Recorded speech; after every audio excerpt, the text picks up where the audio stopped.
everybody, welcome to our kitchen. I wanted to share what I'm doing today, dry canning, because maybe a lot of people haven't heard about this storing technique. I learned it from my mother. I used to help her when I was little. We would store it this way for long-term storage, and then you don't have to worry about it, and you can eat this up to 25 years later.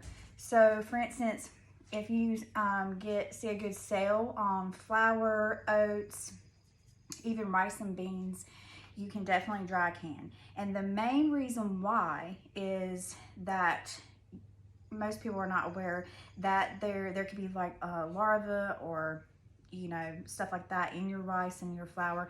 So when you do it this way, dry canning, all it means is that you're going to be putting this in the oven at 200 degrees for quarts. I like to do at least an hour and a half to up to 2 hours. If you were doing pints, just an hour. So this way, it kind of like just bakes low and make sure there's nothing in your food. And then when they seal, you know that it's safe and you don't have to worry about it. You can put it on your shelf and use it up to 25 years from now. Just kind of like rotate. And if you look out on your bag of flour, it says best by or used by a year later. And you can't store flour and sugar and things like that in their container for long term. So this is something that you can incorporate.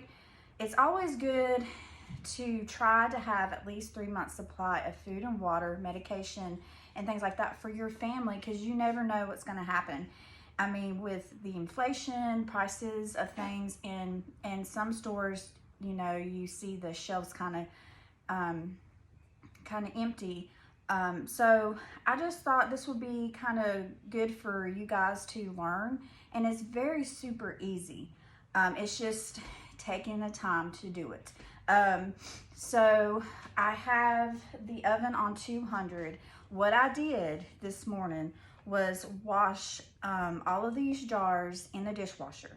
After the cycle was done, I put these jars in 200 degrees oven for, usually they're dry about 30 minutes. So you're gonna put the empty, clean jars in the oven for at least 30 minutes to make sure all of that moisture is gone. Then at that point, you're able to take the jars out, and you can fill your jars with whatever you're wanting to dry can. The only thing that you really can't dry can would be anything with natural oils. Like you can't, do peanuts, brown rice, you really can't do for long-term storage. And you can also do pasta, but they can't contain egg in it.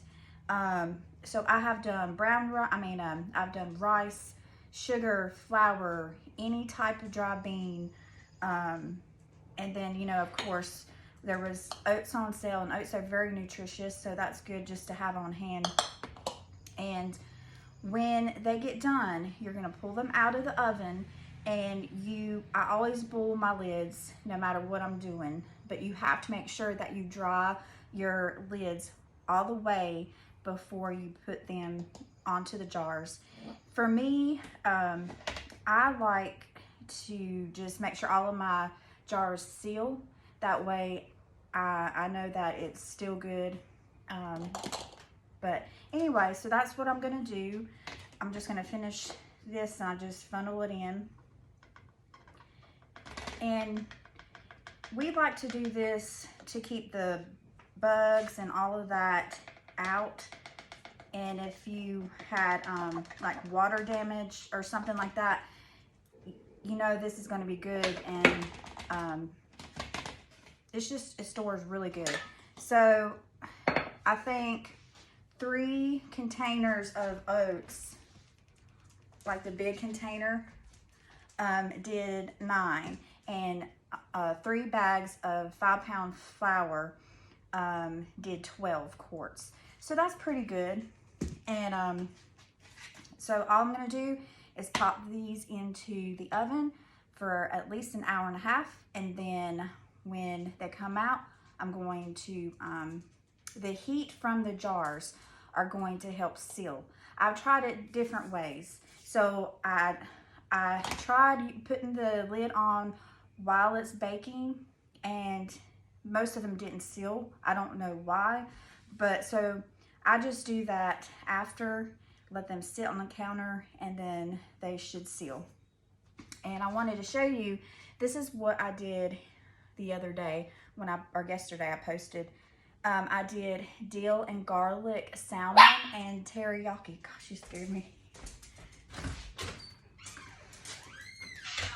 Sorry, that was our dog. So, and teriyaki. So they don't look pretty, but this is another way. If you don't have a lot of freezer space, you see stuff on sale, just is so easy to can.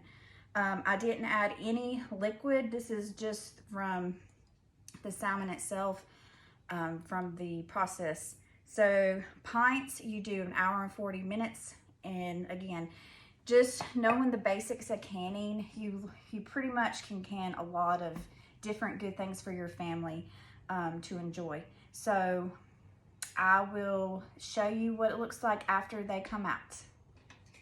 Hey, look who's here. He's got home from school, so my buddy's gonna help finish this up. How was your day? Good. Good. You excited to help? Yeah. All right, so these came out of the oven, so they're hot. So make sure when you're doing it to use this for your hands. So he's gonna put the lids on. You just want to use a towel or something to go around the rims, make sure that the lids can seal, because sometimes, you know, you can, especially using flour, it gets kind of messy. All right, so you put those on, and then those. So the heat will get these to seal, and these were in the oven for an hour and a half at 200. And so just do your research and see if this is something that you would like to try. I don't think it's a approved method, but like I said, Mom did it for many years. And in fact, one time I went over to eat, and she had opened up some rice that she did 10 years ago, and it tasted fine. So we been doing it pretty much my whole life and never had any issues. So just do your research and see if you want to try this for your family, and we will see you on the next one. Yep. Bye. Bye.